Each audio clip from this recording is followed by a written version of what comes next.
Hello everyone, আসসালামু আলাইকুম। সবাই কেমন আছেন? আশা করছি সবাই অনেক ভালো আছেন। আলহামদুলিল্লাহ আমরাও সবাই ভালো আছি। নতুন আরও একটি ব্লগ ভিডিও শুরু করতে যাচ্ছি। আশা করছি সবার ভালো লাগবে।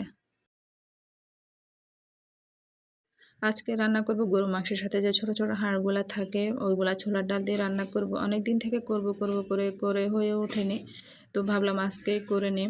আর এগুলা দিয়ে সকালবেলা পরোটা খেতে অনেক বেশি মজা লাগে। তো এখানে আমি ডালগুলো রাতে ভিজিয়ে রেখেছি, এখন একদম নরম হয়ে গিয়েছে। আর বেশি করে পেঁয়াজ, টমেটো, কাঁচামরিচ কেটে নিয়েছি। আর হচ্ছে বেগুন ভাজি করব, তো এখানে আমি বেগুনগুলা কেটে হলুদ, মরিচ, লবণ দিয়ে মাখিয়ে রেখেছি।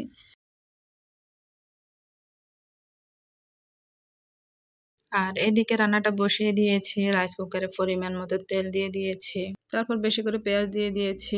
পেঁয়াজ, কাঁচামরিচ দিয়ে কিছুক্ষণ ভেজে নেব সফট হওয়া পর্যন্ত।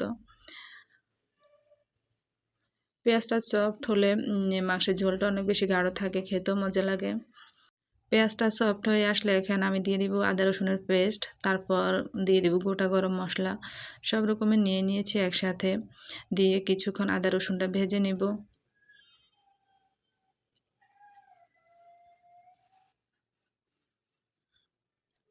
কিছুক্ষণ ভেজে নেওয়ার পর এখানে আমি হলুদের গুঁড়া, মরিচের গুঁড়া, তারপর জিরা, ধনিয়ার গুঁড়া, লবণ সব কিছু একসাথে দিয়ে ভালো করে ভেজে নেব।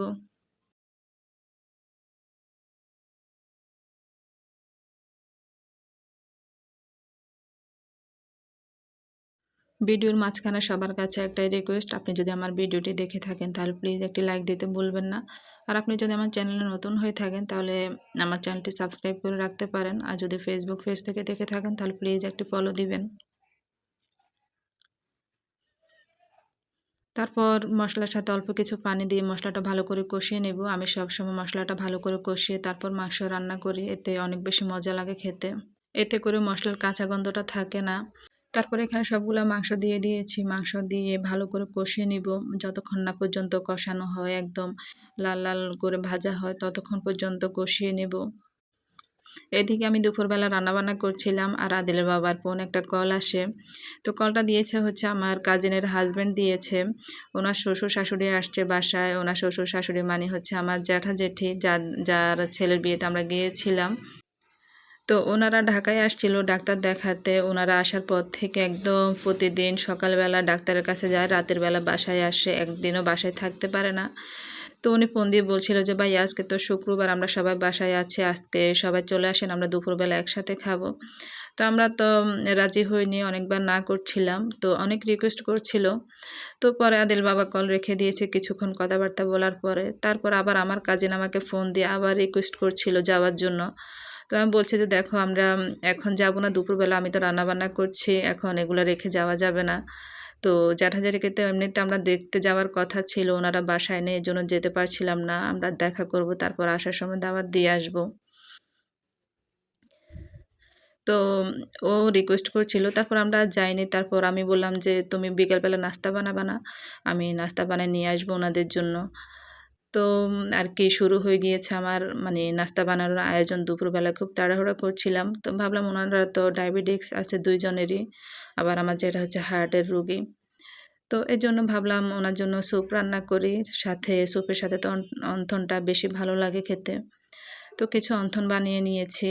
তারপর নিয়েছি হচ্ছে বাঁধাকপির পাকোড়া বানিয়েছিলাম। ওনারা তো মিষ্টি জিনিস খায় না, তাই ভাবলাম যে ঝাল কিছু করে নিয়ে যাই। তো এখানে আমি প্যাকেট স্যুপগুলা রান্না করছি।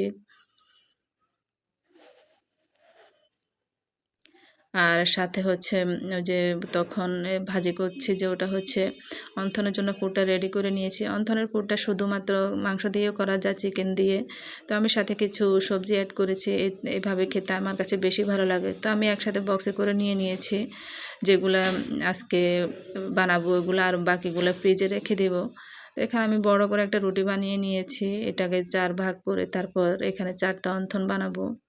এভাবে করলে শর্টকাটে হয়, আর এমনিতে একটা একটা করে বানাতে গেলে অনেক বেশি সময় লাগে। তো এখানে আমি বানিয়ে নিচ্ছি, আর পাশে চুলায় তো স্যুপটা হচ্ছে রান্না।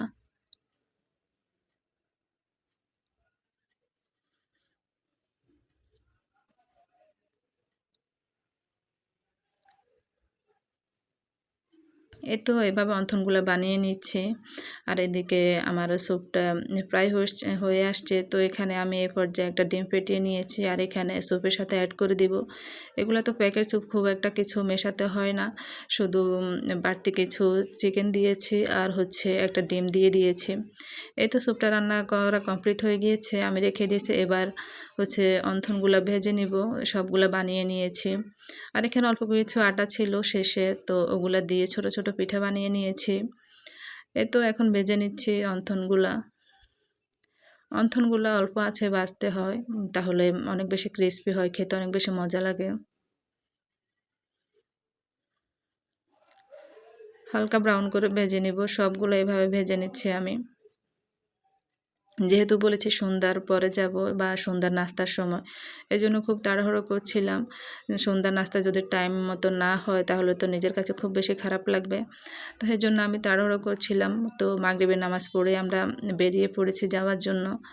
তো আর এখানে অফ ক্যামেরায় কিছু পাকোড়া বানিয়ে নিয়েছি, ওটা আর ভিডিও করা হয়নি। সব কিছু আমি একটা প্যাকেটে নিয়ে নিয়েছি, এই যে ব্যাগে নিয়ে নিয়েছি। নিয়ে এখন আমরা রওনা দিয়ে দিয়েছি ওনাদের বাসায়।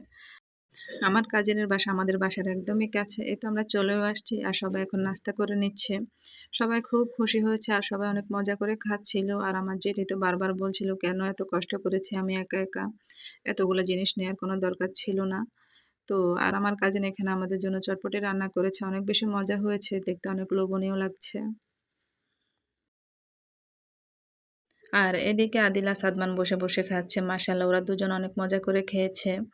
তারপরে এখানে আমরা অনেকক্ষণ গল্প করছিলাম, চলে আসতে চেয়েছি কিন্তু আমার জ্যাঠা জেঠি কাজিন কেউই আসতে দেয়নি, বলছে যে তোমাদেরকে দুপুরে আসতে বলেছি তোমরা আসোনি।